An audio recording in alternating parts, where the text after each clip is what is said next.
안녕하세요. 이번에는 인류의 통합 파트에 이어서 마지막 파트인 과학혁명 파트에 대해서 다뤄보도록 하겠습니다.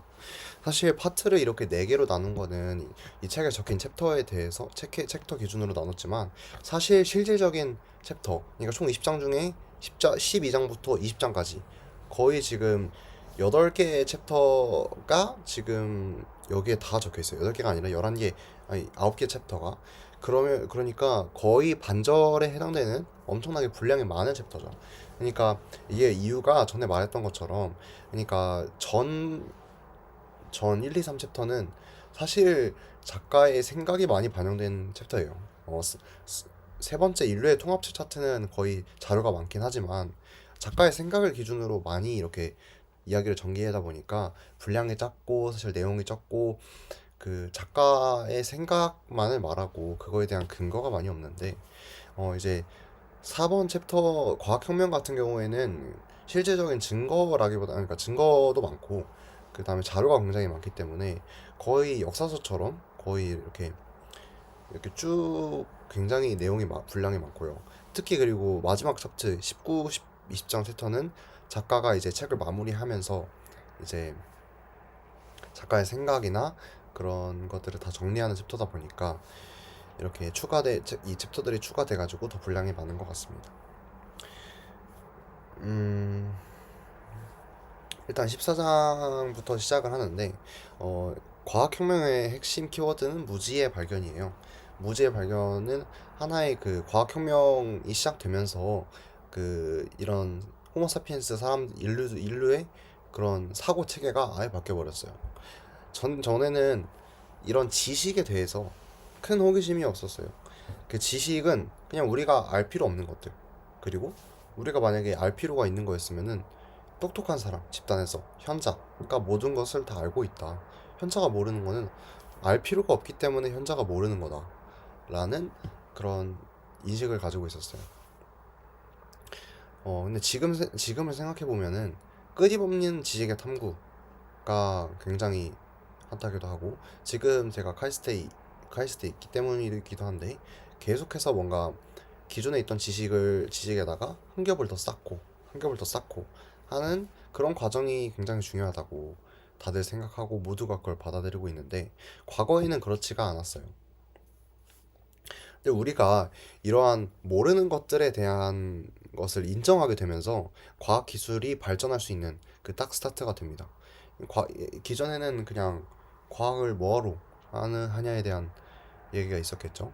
사실 저는 그 이런 조선시대 이런 한국과 유럽의 이런 발전 속도 차이도 이 무지의 발견이 좀 늦지 않았나 생각을 합니다. 사실 그 조선시대에서는 그 무지에 대해서 큰 그 인식이 없었어요. 그러니까 모르는 거를 뭐하러 알아야 되지? 그러니까 우리가 뭔가 지식을 확장한다는 개념을 거의 가지고 있지 않았던 것 같습니다. 근데 반면에 유럽이나 유럽 쪽의 문명에서는 오히려 모르는 거를 빨리 인정하고 그 다음에 그런 것들을 지식의 그 한계를 계속 확장하려는 시도를 해왔기 때문에 발전 속도가 이렇게 빠를 수 있었다고 생각을 해요.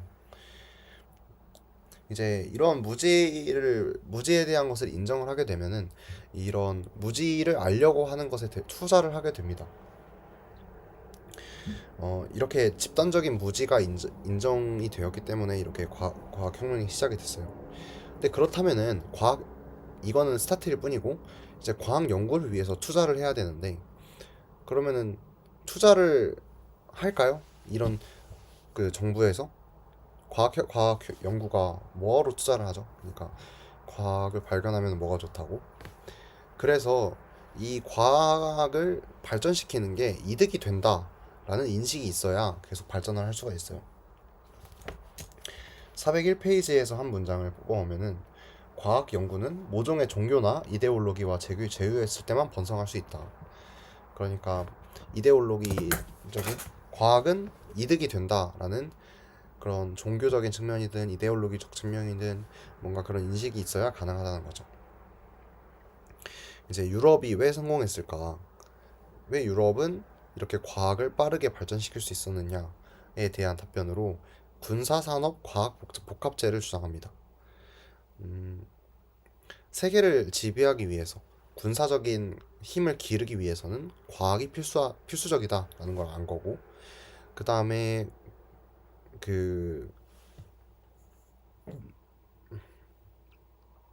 이러한 그 무지를 인정하면서 다른 그 다른 제국과 전쟁을 하고 다른 나라와 전쟁을 했을 때 유럽 같은 경우는 다른 나라에 대한 호기심이 가득했어요. 다른 나라는 어떻게 살고 있는지, 다른 나라의 문화는 어떤지에 대한 이런 무지를 알려고 하는 계속 노력을 계속 해왔다면은 다른 어, 나라들은 그런 데 관심이 없었던 거죠. 이런 뭔가 모르는 세계를 탐험하고 그런 것들에 전혀 중요하지 않았다고 생각하기 때문에. 근데 반면에 유럽은 이러한 모르는 것들에 대해서 세계 지도를 어, 지구의 세계 지도의 빈 부분을 모두 탐구하겠다, 이러한 마음이 있었기 때문에 그 부분을 계속해서 파려고 노력을 한 거죠. 근데 그런 게 결국에는 과학의 발전으로 이끌어졌고, 이 과학의 발전은 압도적인 그 군사력을 이렇게 기를 수 있게끔 해줬고, 그다음에 그런 거를 바탕으로 세계를 다 지배할 수 있게 된 거죠. 이거를 하나의 준비된 자와 준비되지 않은 자, 이렇게 얘기를 합니다. 그러니까 유럽은 준비되어 있었고 다른 나라들은 준비되어 있지 않았다라는 거죠. 그 다음에 또 이런 이데올로기적인 배경이 있기도 했습니다. 그 무지를 탐험하는 것은 항상 좋은 것이다. 뭔가 이 지식의 한계를 이렇게 지식의 이 팥을 더 키우는 것은 좋은 것이다 라는 이데올로기적 그런 인식이 있었기 때문에 계속해서 뭔가를 탐구하고 계속해서 확장하려는 시도를 했던 것 같습니다.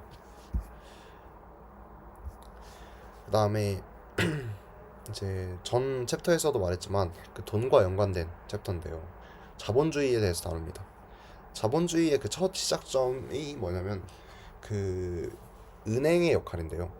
은행에 이제 엄청 많이 자주 나오는 소재기는 한데, 은행은 돈을 받고 돈을 빌려주고 돈을 받고 빌려주고 하면서 그냥 단순히 돈을 저장해 놓는 창고가 아니에요. 그러니까 내가 어떤 사람한테 A한테 받았던 돈을 B한테 그대로 빌려줄 수가 있기 때문에, 그렇게 되면은 그 A 사람은 자신이 돈이 은행에 있기 때문에 뭐 자신이 돈을 계속 가지고 있다고 생각을 해요. 그 다음에 B는 제가 빌려줬으니까 돈을 가지고 있다고 생각해요. 근데 이런 과정을 거치면은 지금 이 세 명 안에 있는 그 돈의 개수가 그냥 늘어나게 됩니다. 어떻게 보면 그 신용의 시작인 거죠. 나는 돈을 가지고 있다. 지금 현재 누가 현금을 가지고 있겠어요? 다 은행에 있는 건데, 사실 은행에 있는 실질적인 돈과 이 대한민국 전체 사람들이 가지고 있는 돈의 차이는 엄청나거든요. 그, 그러니까 은행 돈이 이 실질적인 그 화폐로서의 그 실질적인 거에서 이제 아예 신용이라는 아예 가상의 것으로 바뀌는 전환적인 겁니다. 이게 그러니까 완전히 우리가 가지고 있는 돈은 완전히 가상의 것인 거죠. 근데 그치만 모두가 그거를 바꿀 수 있고 상호 교환을 할 수가 있고 그런 시스템에 대한 신뢰가 있기 때문에 이 시스템이 계속 유지될 수가 있는 겁니다. 음,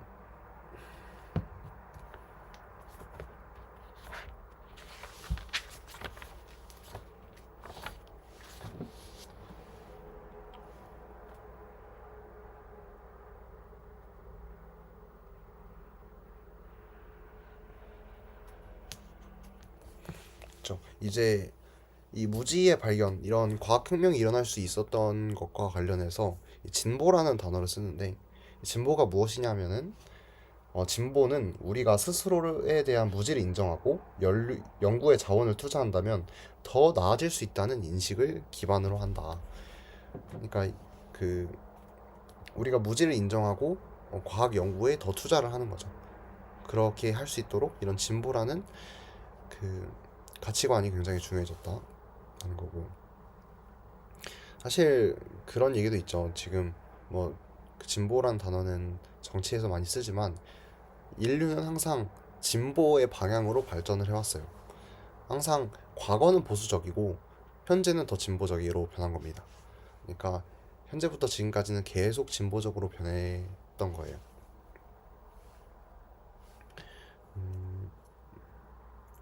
이제 자본주의의 정착 과정에 대해서도 다루는데 콜럼버스 예시가 있죠. 그러니까 주식을 시작하게 된 콜럼버스의 뭔가 주식 어떤 사업을 하기 위해서 돈을 모으고 사람들이 그 돈을 모으고 그 그 주식에 대한 그런 권리를 주고 하면서 이런 자본주의가 점점 더 복잡해졌고 그다음에 이런 게 왜 어떻게 유지될 수 있었냐 어떻게 이런 그런 시스템이 유지될 수 있었냐 하면은 모두가 이제 기의를 맞춘다든지 아니면 사유재산권을 강력하게 보호를 해준다든지 이러한 신뢰가 바탕으로 되었기 때문에 유지가 가능했다라는 거고요. 아편 전쟁에서도 이런 자본주의의 힘을 바탕으로 아편 전쟁도 이길 수 있었다고 얘기를 해요. 근데 반면에 이런 자본주의가 확산이 되면서 노동 착취의 측면도 있죠. 그 자본주의의 기본 원리는 어, 그러니까 사장이 공장의 사장이 돈을 더 많이 벌기 위해서 어, 돈을 수입원을 새로운 기계를 가져오고 새로운 더 효율적인 시스템을 만드는데 투자하는 게 가장 이상적인 방식이에요. 근데 오히려 그 돈이 그 공장을 돌린다고 했을 때 오히려 일하는 사람들의 임금을 더 줄여버리는 방식으로 돈을 벌어버리면은 그게 결국 노동 착취로 이어지고 굉장히 많은 그 부작용들이 있을 수 있는 거죠. 그 다음에 17장에서는 산업혁명에 대해서 다루고 그 다음에는 그 산업혁명으로 인한 사회 구조 변화에 대해서 다룹니다. 사회 산업혁명 중에 하나가 화석 연료의 발견인데 기존에는 에너지에 대한 걱정이 계속 있었어요. 근데 화석 연료가 발견되면서 그런 에너지에 대한 문제는 아예 이제 해결이 되었고 이제 새로운 에너지가 충분하기 때문에 그걸 기반으로 과학도 더 여러 가지 기술들을 시도할 수 있게 되었고요. 그 다음에 두 번째는 원자재 혁명인데 원자재 뭔가 플라스틱이라든지 자연적인 물질에서 벗어나서 뭔가 새로운 물질들을 계속 생산해내고 합성해냈다는 거고 그 다음에 농업의 산업화라고 해서 암탉이나 돼지나 소나 이런 거를 그 가축으로서 계속 기르면서 이제 완전 공장의 시스템으로 계속해서 가축을 기를 수 있었다. 근데 이거는 또 계속해서 말해왔던 거긴 한데 오히려 인류 이외의 생명체에서는 이 기간이 가장 고통스러웠을 것이다. 엄청나게 많은 그런 동물들이 계속 기계적으로 이렇게 축산되었기 때문에 이러한 산업 활동은 굉장히 많은 그 사회 구조를 변화시켰는데요. 첫 번째가 시간에 대한 인식입니다. 어, 농업을 하고 뭔가 공장화를 하고 시스템화를 하면 할수록 시간을 잘 지키는 게 굉장히 중요해요. 특정한 시간에 어떤 것을 해야 되고 뭔가 대중교통이 오는 시간도 알아야 되고 하기 때문에 시간에 대한 인식이 생겼고요. 그 다음에 가족이랑 공동체가 분리가 되기 시작합니다. 이게 나중에 개인주의와도 연결이 되는데 가족의 역할이라는 게 있었죠. 뭔가 애를 키우고 뭔가 요리를 해주고 그 이외에도 뭔가 더 복잡한 가족의 역할이 있었는데 그것마저 분업화를 시작하면서 가족이 쪼개지고 개인주의의 시대로 가게 됩니다. 그 다음에 공동체라는 게 이제 예전에는 실질적으로 만나는 게 집단이었다면 이제 비대면적으로 이제 같은 공동체여도 만날 일이 없는 거죠. 현재도 아예 대한민국 국민들을 어떻게 하나로 모읍니까? 한 번도 만난 적이 없지만 그 하나의 공동체의 크기가 엄청 커졌고 그 다음에 이후에 하나의 또 전쟁이나 그런 것들이 그 빈도가 엄청 낮아져서 평화적인 시대가 되었다라고 합니다.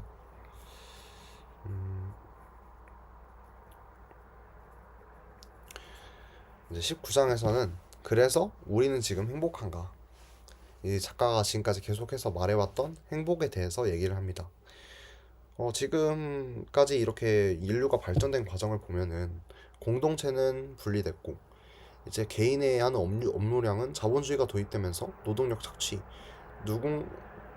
누구를 위해 한 건지는 모르겠으나 노동력은 계속 그 노동을 하는 시간은 길어지고 이렇게 사는 게 더 힘들어졌고 근데 우리는 과연 행복할까?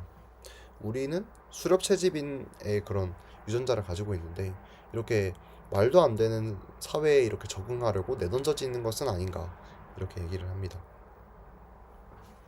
그러면서 결국에 이제 열린 결말로 끝나게 되는데 어, 의미 있고 가치 있는 일을 하는 게 행복한 게 아닐까.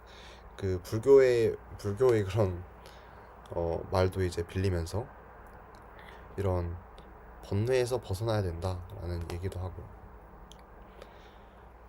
20장 같은 경우에는 그 지적 설계에 대해서 얘기를 하는데 지금까지는 우리는 자연 선택에 의해서 살아남았다면은 우리는 이제 새로운 인류는 호모사피엔스가 아니라 완전히 새로운 종이 되어가지고 우리가 이제 스스로 자연 선택에서 벗어나고 스스로 선택을 하는 지적 설계를 하는 이 시대가 도래했다고 얘기를 해요.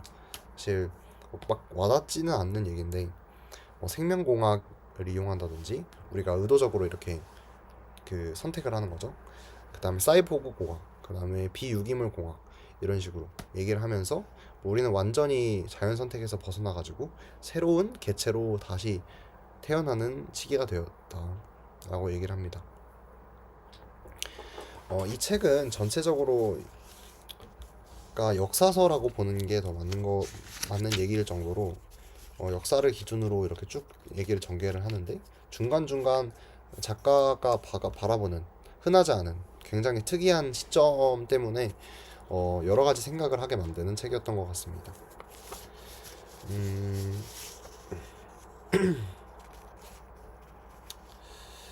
행복이라는 차트에 대해서는 사실 굉장히 관심이 있는 분야기도 하고 근데 사실 큰 의미가 있나 싶기는 합니다.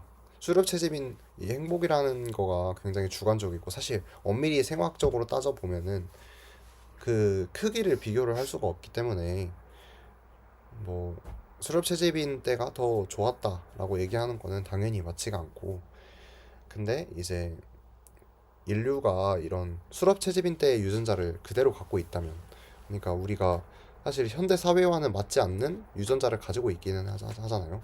어, 앞서 얘기도 했지만 뭔가 개걸스러운 유전자 해서 우리는 뭐 먹을 거에 대한 걱정을 하지 않아도 되는데 왜 우리는 끝없이 맛있는 것을 먹으려고 하는가? 막 식탐이 계속 존재하는가? 이런 얘기도 있고 그런 유전자를 가지고 있음에도 불구하고 어떻게 해서 현대 사회에 잘 적응할 수 있는지 어떻게 해서 우리의 행복을 빨리 찾을 수 있는지 그런 거를 고민하는 게 중요한 것 같습니다. 이렇게 해서 그 사피엔스의 요약을 마치고 어, 이렇게 총 4개 챕터로 구성된 영상을 마치도록 하겠습니다. 이상입니다.